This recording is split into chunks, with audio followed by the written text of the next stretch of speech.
আজল বাড়ি হেলাল, আপনার প্রশ্নের উত্তর ছোট করে নিয়ে আমরা একটু অন্য আরেকটি ছোট করে একটু প্রসঙ্গে বলি আসলে যেতে যে চাই। দেখেন, জি। আমি বলছি যে জামাতের পলিটিক্যাল প্রোগ্রাম ছিল যে একটা ইসলামিক আন্দোলনের মাধ্যমে শরিয়া আইন প্রণয়ন করা, শরিয়া আইনের মধ্যে দেশ চলবে। জামাত সেইখান থেকে সরে আসছে। কিভাবে সরে আসছে? তারা তাদের আল্লাহ যে লোগো এটা চেঞ্জ করে দিল, মানে আল্লাহ এক ও অদ্বিতীয়, এইটা এখন আর তারা দিবে না। মানে তারপরে আমি এটাকে ব্যাখ্যা করতে পারি। দ্বিতীয় হলো ওখানে লেখা ছিল একামতে দিন, মানে তারা দিন প্রতিষ্ঠা করে। দিন মানে ব্যবস্থা, ইসলামিক ব্যবস্থা, দিন আরবি শব্দ এটা। সেটাও তারা মুছে ফেলো। তার মানে কি যে ইসলামিক কার্ডটা আর তারা খেলছে না। তাদের হাতে আছে এখন আলিয়া সাহেব দিয়ে গেছে জুলাই চার্টার। আমরা সেই জুলাই চার্টারটা এখন বাস্তবায়ন দেবো। এইটা যদি বাস্তবায়ন হয়, আমাদের প্রোগ্রাম কি? তো মুসলিম লীগের মতো আপনার প্রোগ্রাম লেস একটা রাজনীতি। ওরা এখন কোনোভাবে, আপনি দেখেন আছে বললাম জুলাই চার্টার নিয়ে অনেক কথা বলবে। ওরা না চাই সংবিধান সংস্কার পরিষদ। সংস্কার পরিষদ যারা সংবিধান নিয়ে আলোচনা জানেন, আমি তো সংবিধান বিশেষজ্ঞ না, আমি আমার ক্ষুদ্র বুক দিয়ে বলছি সংবিধান সংস্কার মানে একটা গণপরিষদ। সংস্কার পরিষদের যে ওত নেওয়ার কথা বলে, এই ওতটা যে নির্বাচন কমিশন আমাদের কাছে একটা নীল একটা পেপার দেওয়া যায়, তোমরা ওত নাও। উনি কি সেই এখতিয়ার রাখে নির্বাচন কমিশন? তাহলে কি বিরোধী দলের এই ওতটা কি বৈধ না? না, আমার বক্তব্য হলো সংবিধান বিশেষজ্ঞরা বলবে দ্বিতীয় ওতটা দিনে প্রথম ওতটা নাল অ্যান্ড ভয়েড হয় কিনা। আর আমি এমপি হয়েছি আপনার পার্লামেন্টের সিটে, আমি কিন্তু গণপরিষদের এমপি হইনি। গণপরিষদ ইজ ডিফারেন্ট জিনিস। গণপরিষদের কাজ হলো নতুন একটা সংবিধান তৈরি করা। ওনারা এই সংবিধান সংস্কারের পরিষদ ওরফে গণপরিষদ করে সংবিধান, নতুন সংবিধান, আমাদের সেই ডক্টর ইউনূসের রিসেট বাটন, মানে ৭১কে ভুলিয়ে দাও। ৭১ কে আপনি ভুলবেন? সংবিধান সংস্কার করলে ৭১ আপনি ভুলে দিতে পারবেন?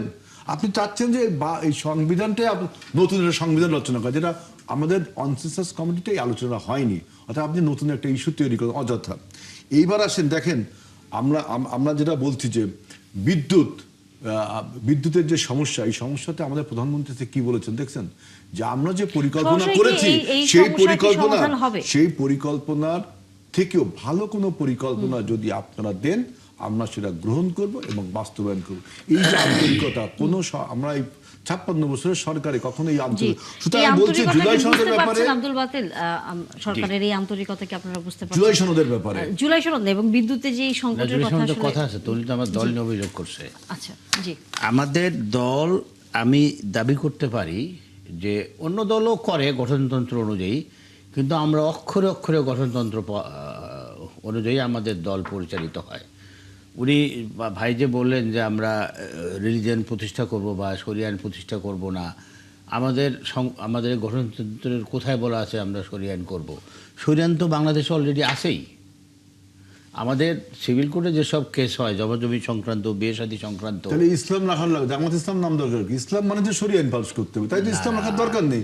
আপনি নাম দিবেন, একটা কাজ করবেন, আর একটা এটা তো আপনার ব্যক্তিগত মতামত, এটা আপনার ব্যক্তিগত মতামত। আমাদের গঠনতন্ত্রে খুব পরিষ্কারভাবে বলা হচ্ছে যে আমরা একটা ইনসাফ ভিত্তিক সমাজ প্রতিষ্ঠিত করতে চাই। এখন আসেন, যদি জুলাই সনদ বাস্তবায়িত হয়, আমি বলতে চাই না, ভাই যেহেতু আমার দল সম্পর্কে বলছে, আমি বলতে বাধ্য হচ্ছি যে বিএনপি হচ্ছে একজন ব্যক্তি এবং একটা পরিবার কেন্দ্রিক দল। ওনারা কোনো দিনও প্রধানমন্ত্রী এবং দলীয় প্রধান আলাদা করবেন না, তাহলে ওনাদের দলের অস্তিত্ব টেকবে না। একটা কথা বললেন, ওনারা চান যে যতবার সম্ভব, 10 বছর প্রধানমন্ত্রী, সেটা তো আপনারা বাধ্য হয়ে বলছেন, কিন্তু মানে এটা ওনাদের চাওয়া ছিল না। মানে ওনারা কখনোই চাবে না যে স্বাধীন বিচার বিভাগ হোক, স্বাধীন দুর্নীতি দমন কমিশন হোক, স্বাধীন নির্বাচন কমিশন হোক, এটা কখনোই চাবে না। ওনারা চাবে আজ্ঞাবহ। জুলাই সনদের এগুলোই হচ্ছে মূল কথা। এগুলো বাস্তবায়ন না করে জুলাই সনদ অক্ষরে অক্ষরে বাস্তবায়ন করব, এটা কথা মাদার রাজনীতি হতে পারে, বাস্তবের রাজনীতি নয়। এবং আমরা দেশবাসী কোন অবস্থাতেই বিশ্বাস করে না যে বিএনপি জুলাই সনদ বাস্তবায়ন মানে করবে বা পরিপূর্ণ স্পিরিট জি। নিয়ে বাস্তবায়ন অর্থাৎ করবে, ওনাদের সুবিধা মতো জোরালো, করবে। আপনি যে প্রসঙ্গটি আসলে তুলছিলেন যে যে সংস্কৃতি পরিবর্তন রাজনীতির আসলে এখন পর্যন্ত আবারও আলোচনা সেখানেই যাচ্ছে যে এখনো বিরোধী দল সরকারি দলের উপর আস্থার যে জায়গাটি সেটি ঘাটতি আসলে রয়েই যাচ্ছে।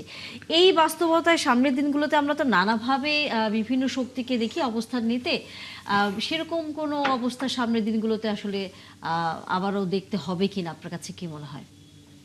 না, এটা তো হতেই পারে, কারণ আপনার বিভেদের রাজনীতি, বিভাজনের রাজনীতি এবং বিদ্বেষের রাজনীতি, ঘৃণার রাজনীতি যদি আবারও মাথাচাড়া দেয়, তাহলে আপনার ডিসরাপশন, ভায়োলেন্স, বিশৃঙ্খলা, ডিসঅর্ডার এগুলো তো অবশ্যম্ভাবী, এবং আমরা তো এর মধ্য দিয়েই আমরা অতিক্রম করেছি দীর্ঘ সময়।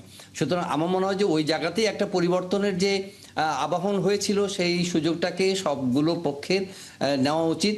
এবং এই জুলাই সনদের কথায় যেখানে যে একটা ওভারলি অ্যাম্বিশাস একটা প্রজেক্ট ওনারা দিয়েছেন, মানে আমরা এত সমস্যা জর্জরিত, সমস্যা ক্লিষ্ট একটা জাতি, সেখানে যেই ধরনের পরিবর্তন এবং যেই ধরনের সংস্কারের স্বপ্ন আমাদেরকে দেখানো হয়েছে, এটা তো একদিনে অ্যাচিভ করা সম্ভব বলে আমি পার্সোনালি বিলিভ করি না। এটা তো আর ডেমোক্রেটিক প্র্যাকটিস তো এটা তো একটা কি বলবো যে একটা পলিটি, এটা তো এক ধরনের একটা চর্চা, এক্সারসাইজ, অনুশীলন প্রতিনিয়ত আপনাকে করতে হবে। আপনি ওভারনাইট একেবারে খুব গণতান্ত্রিক হয়ে যাবেন, পার্লামেন্ট ওভারনাইটে খুবই নিয়মতান্ত্রিকভাবে চলবে, বিষয়টা তো এরকম না। আমাদের ইমিডিয়েট লক্ষ্য ছিল যে একটা গভর্নেন্স, র্যাপিড একটা গভর্নেন্স ইমপ্রুভমেন্ট দরকার ছিল, কিছু কনস্টিটিউশনাল, কিছু ইনস্টিটিউশনাল ডেভেলপমেন্ট দরকার। এগুলো আমি বিশ্বাস করি এগুলো একটা ধারাবাহিক প্রক্রিয়া, এবং যা যা সনদের মধ্যে বলা হয়েছে, এটা যদি কালকে আপনাকে যদি গুলিয়ে খাইয়েও দেওয়া হয়, তবুও বাংলাদেশের ডেমোক্রেসি একেবারে ডিপ রুটেড হয়ে যাবে, স্ট্রেনদেন হয়ে যাবে, এটা বিশ্বাস করার কোনো কারণ নেই।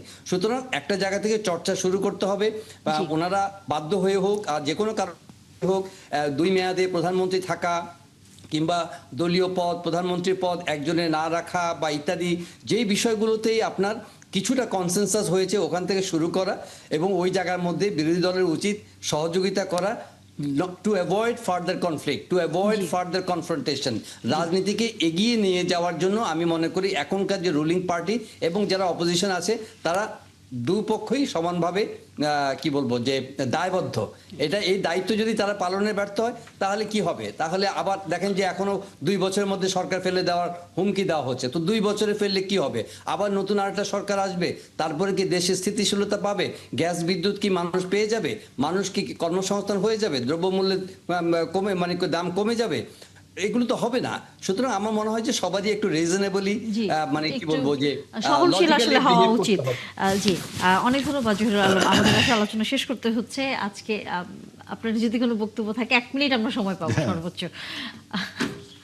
না, আমরা মনে করি যে আমাদের বিগত জুলাই বিপ্লবের সময় জনগণের মধ্যে যে আকাঙ্ক্ষা সৃষ্টি হয়েছিল, আমাদের সকলের দায়িত্ব আছে, প্রত্যেকটা রাজনৈতিক দল, আমাদের সব রাজনৈতিক দল এবং ছাত্র জনতা মিলিয়ে আমরা আন্দোলনটা সফল করেছি, সেটা জনগণের আকাঙ্ক্ষাটা বাস্তবায়ন করা উচিত। অবশ্যই। আজল বারী হেলাল, আপনার যদি শেষ মন্তব্য থাকে আমরা শেষ করব।